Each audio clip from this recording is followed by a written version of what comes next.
Archivos prohibidos. El juego del calamar, entre la ficción y la oscura realidad. Bienvenidos de nuevo, buscadores de lo imposible, a Archivos prohibidos. En este espacio, no tememos mirar donde otros desvían la vista. Hoy, desentrañaremos una conexión perturbadora entre la popular serie El juego del calamar y oscuros episodios de la historia real, porque a veces la ficción es solo un espejo deformado de aquello que deseamos ignorar. Todo comienza en un lugar olvidado de Corea del Sur, la casa de los hermanos. Aquí, tras los muros de una fachada deteriorada, se libraron juegos donde la desesperación y la ambición humana fueron manipuladas con fines que apenas comenzamos a entender. Sin embargo, esta no es una historia aislada.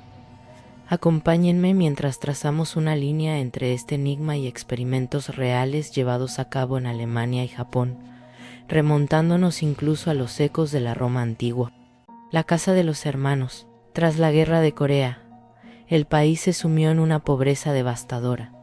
Familias enteras vivían en condiciones precarias, mientras la infraestructura del país intentaba reconstruirse. Los indigentes y huérfanos se multiplicaron, y muchos recurrían a la mendicidad o a trabajos temporales para sobrevivir. Este escenario de desesperación creó el caldo de cultivo perfecto para que los más vulnerables fueran manipulados por promesas de estabilidad y riquezas que parecían imposibles de alcanzar por otros medios. Fue en este escenario que los hermanos Park, descendientes de un médico militar, prometieron salvar a los más vulnerables. Convirtieron su casa en un refugio para indigentes, huérfanos y desempleados, atrayéndolos con promesas de comida caliente, techo seguro y la posibilidad de ganar sumas considerables de dinero. Estas ofertas eran especialmente persuasivas para aquellos que no tenían ningún otro lugar al que acudir, convirtiéndose así en una opción casi obligatoria para los más desesperados. Pero una vez dentro, las reglas cambiaban. Los participantes eran despojados de sus pertenencias personales, se les imponía una estricta jerarquía en la que debían obedecer órdenes arbitrarias y cualquier acto de desobediencia era castigado severamente. Estas nuevas condiciones transformaban rápidamente el refugio en una prisión psicológica y física. Registros desclasificados revelan que los participantes fueron sometidos a pruebas de resistencia psicológica y física extremas, trabajos forzados y castigos inimaginables.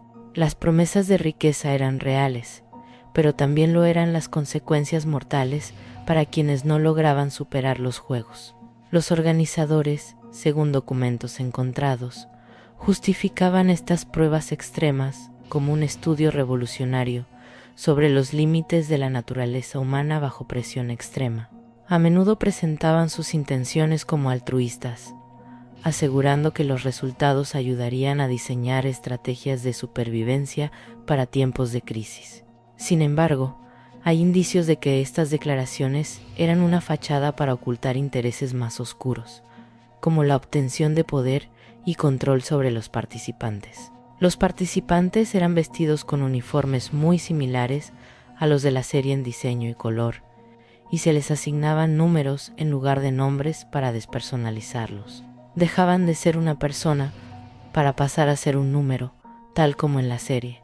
Además, dormían en literas, y la casa de los hermanos tenía un diseño que recordaba inquietantemente al escenario ficticio de El juego del calamar. Las similitudes con El juego del calamar son innegables, desde la estética infantil utilizada para enmascarar la violencia hasta la frialdad calculada de sus organizadores, ficción o inspiración directa. El experimento alemán.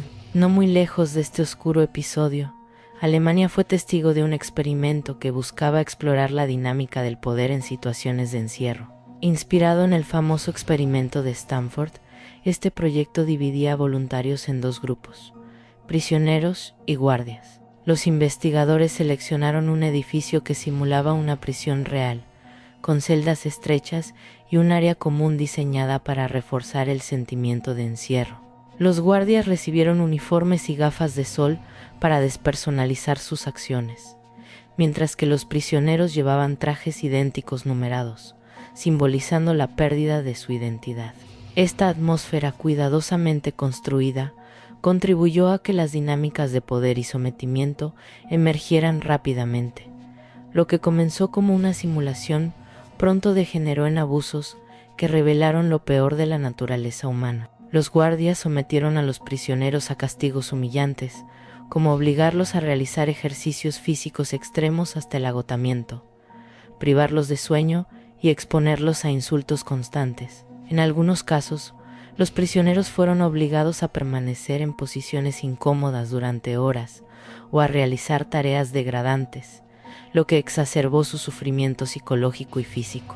Los registros muestran cómo los guardias asumieron roles autoritarios y crueles, imponiendo castigos como encerrar a los prisioneros en celdas oscuras por horas, privarlos de alimentos durante largos periodos y someterlos a humillaciones públicas.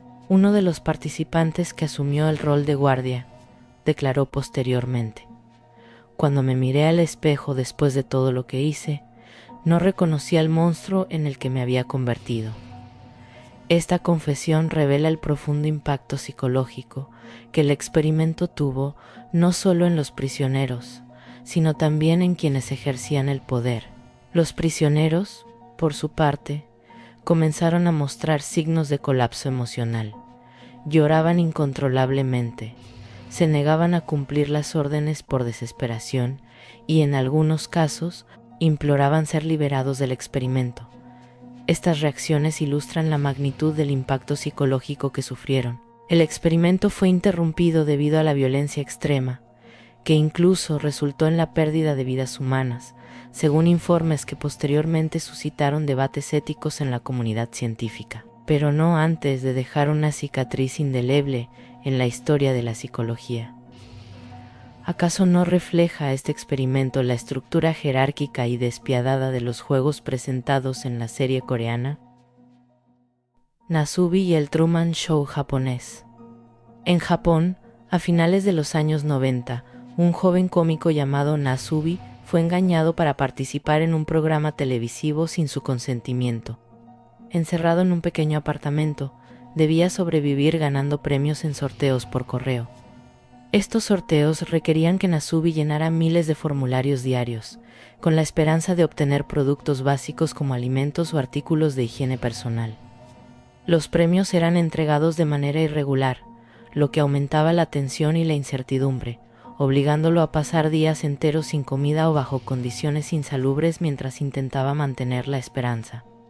Durante 15 meses, su vida fue observada por millones de espectadores, mientras él sufría hambre, aislamiento y humillación. El aislamiento prolongado también lo llevó a hablar con objetos inanimados y desarrollar episodios de ansiedad extrema, reflejando cómo su mente intentaba adaptarse a un entorno profundamente deshumanizador. Cuando finalmente fue liberado, Nasubi fue llevado a un estudio de televisión con los ojos vendados, sin tener idea de lo que le esperaba. Los productores recrearon un pequeño apartamento similar al que había habitado durante su encierro, haciéndole creer que estaba comenzando otra etapa de aislamiento. Pero en el momento en el que la producción echó abajo las paredes simuladas, Nasubi descubrió que en realidad estaba en un estudio de televisión, lleno de espectadores en vivo y transmitiendo en tiempo real su reacción. El impacto emocional de este momento fue visible mientras intentaba procesar la magnitud de lo que había vivido. La revelación de que había sido el protagonista involuntario de un cruel experimento social disfrazado de entretenimiento ocurrió frente a un público que celebraba, mientras él, visiblemente impactado, intentaba procesar la magnitud de lo que había vivido. La experiencia dejó profundas secuelas psicológicas en él, incluyendo episodios recurrentes de ansiedad y depresión.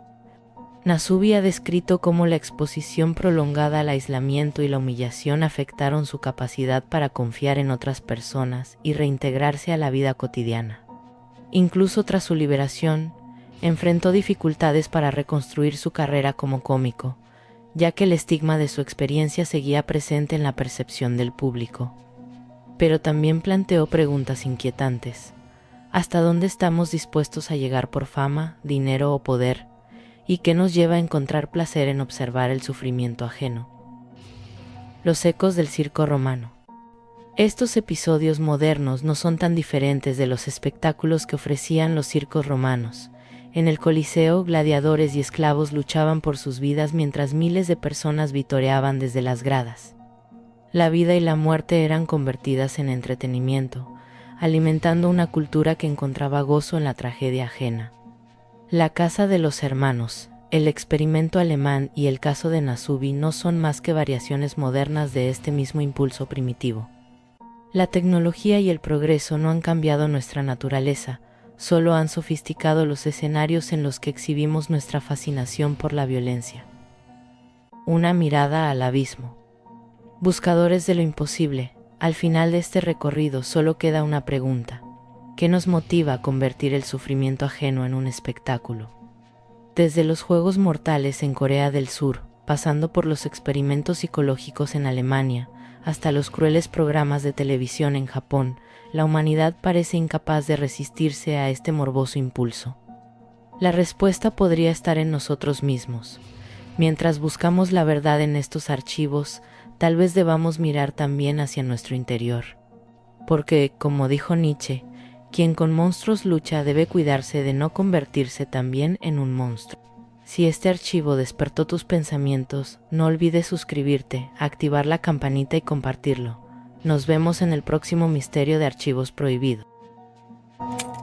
Este contenido es de carácter narrativo y está diseñado exclusivamente para el entretenimiento y la reflexión. Las historias presentadas están inspiradas en hechos, teorías e interpretaciones y no tienen la intención de difundir información no comprobada o sensacionalista.